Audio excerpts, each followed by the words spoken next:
Home minister గారు అత్తగారు ఊర్లో ఊర్లో గెస్ట్ హౌస్ తగలబెట్టారు. అవును. అప్పుడు పోలీసులు వచ్చారా మీటికి?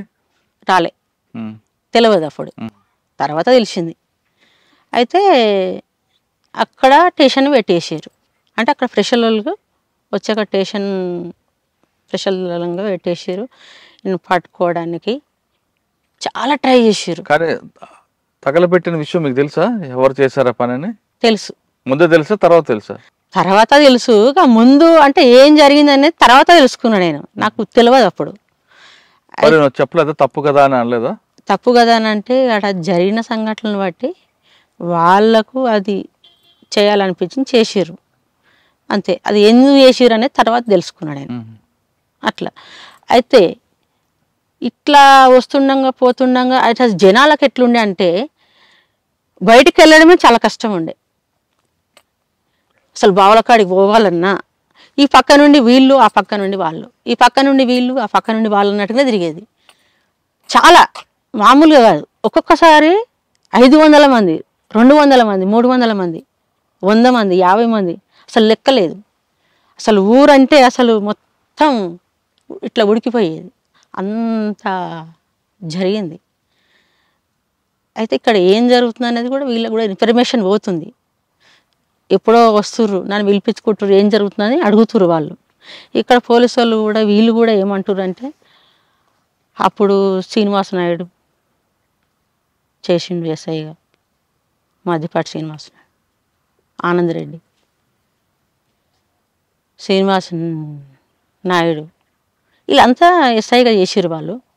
వాళ్ళు కూడా ఏమనేదంటే వచ్చేది ఆనందరెడ్డి అనే ఎస్ఐ ఉండే.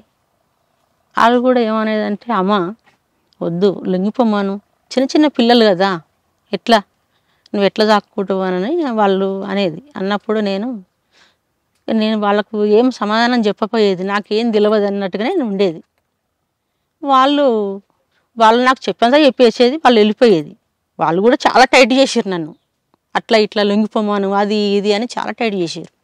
చేసినప్పుడు ఇక నేను ఏం చెప్పలేకపోయేది. కానీ పిల్లల్ని మాత్రం ఉపవాసం ఉండకుండా వాళ్ళని ఎలా సాకారు అప్పుడు మరి? ఎట్లా అంటే నాకు వ్యవసాయం పని కూడా రాదు కానీ నేను పోయేది, ఆ పని నేర్చుకొని, నేను పట్టుదలతోటి నేర్చుకొని పిల్లల్ని పోషించుకోవాలి అన్న ఆలోచనతోటి అన్ని పనులు చేసేది. వ్యవసాయం పని అన్ని పనులకు పోయేది, అన్ని పనులు పోయి వ్యవసాయం పని చేసుకొని ఆ పైసలతోటి నా పిల్లల్ని పోషించుకునేది, ఎలాంటి ఇబ్బంది లేకుండా.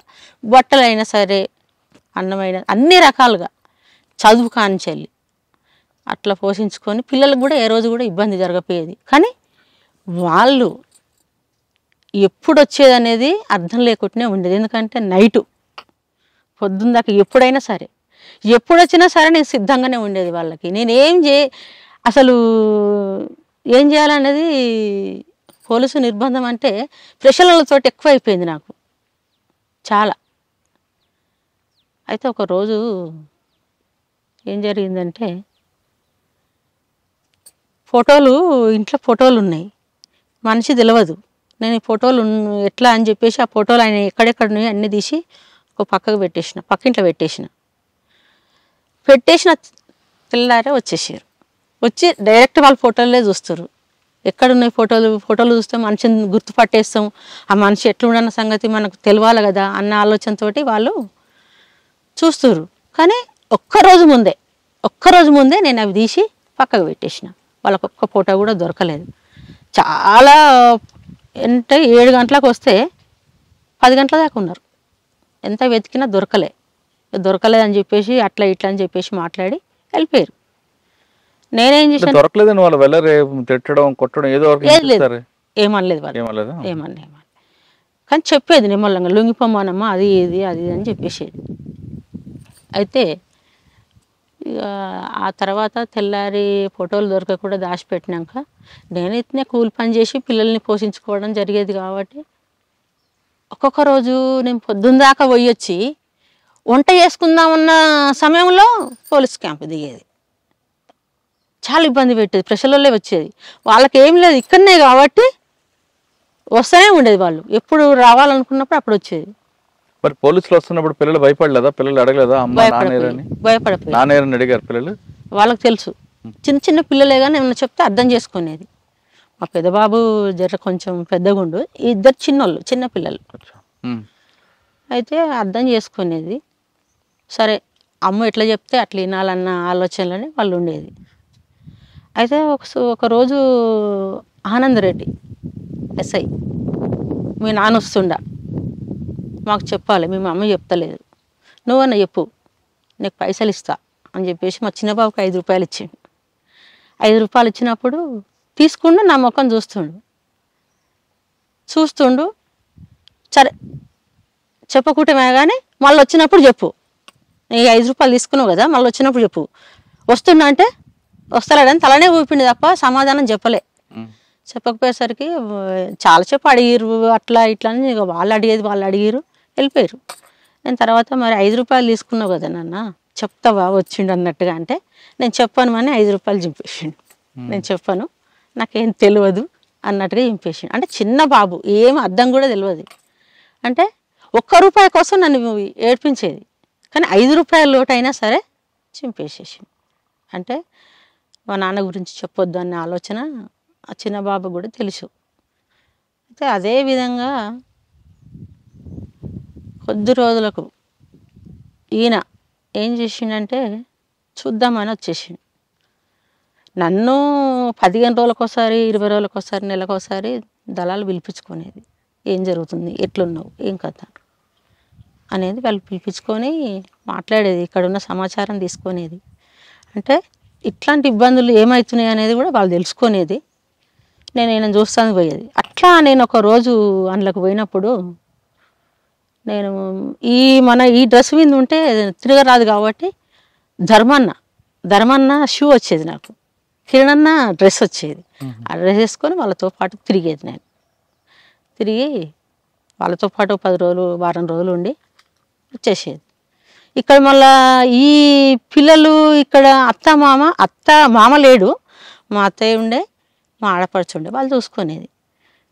చిన్నగా అనుమానం వచ్చేసింది ఈ పోలీసు వాళ్ళకు, ఈ ఇంటి దగ్గర ఉంటలేదని ఎవరో ఇన్ఫర్మేషన్ ఇచ్చారు ఊర్లోకి వెళ్ళి, నువ్వు కూడా పోతున్నావంట, అసలు ఏంది నువ్వు ఎట్లా పోతున్నావు, అదేంది ఇదేంది అని వాళ్ళు నన్ను వేధించుడు పెట్టారు. నేనేం పోతలేను, నా పిల్లల్ని చూసుకోవడమే సరిపోతుంది. అంటే ఇక్కడ పిల్లల్ని కూడా చూసుకునేది, అక్కడ భర్తను కూడా కాపాడుకునేది. ఎట్లా కాపాడుకునేది అంటే పిల్లల కోసం వచ్చేది అప్పుడప్పుడు, అంటే 2 నెలలకు ఒకసారి, 3 నెలలకు ఒకసారి వచ్చి చూడడానికి వచ్చేది. అంటే అమ్మ వాళ్ళు కూడా ఏమన్నారు అంటే, పిల్లల్ని మేము చూసుకుంటాం, నిన్ను మేము చదువుకుంటాం, నువ్వు మా ఇంటికి వచ్చేసి అని చెప్పేసారు.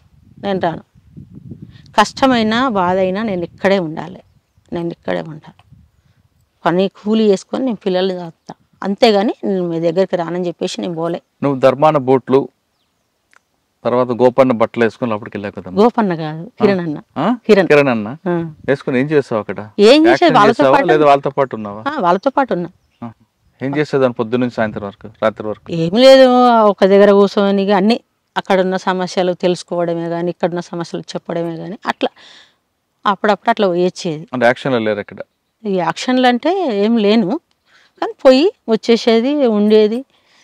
ఇక వాళ్ళు కూడా అప్పుడప్పుడు ఇట్లా ఫైరింగ్ చేయాలి, అట్లా ఫైరింగ్ చేయాలన్నట్టుగా వాళ్ళు చూపించేది, చూసేది, నేర్చుకుంటా ట్రై చేసేది. కిరణ్ అన్న వీళ్ళందరూ గోపన్న టైంలో, మీరున్న సమయంలో ఒక డిఎస్పీ మీద అటాక్ చేశారు జనగాం దగ్గర. అంటే అది తెలియదు నాకు. అందులో మీరు కూడా ఉన్నారు? లేదు, లేము. ఆ డిఎస్పీ ఇప్పుడు ఒక కమిషనర్ కూడా అయ్యారు. తెలియదు నాకు అది, అసలు మేము లేము కూడా అక్కడ.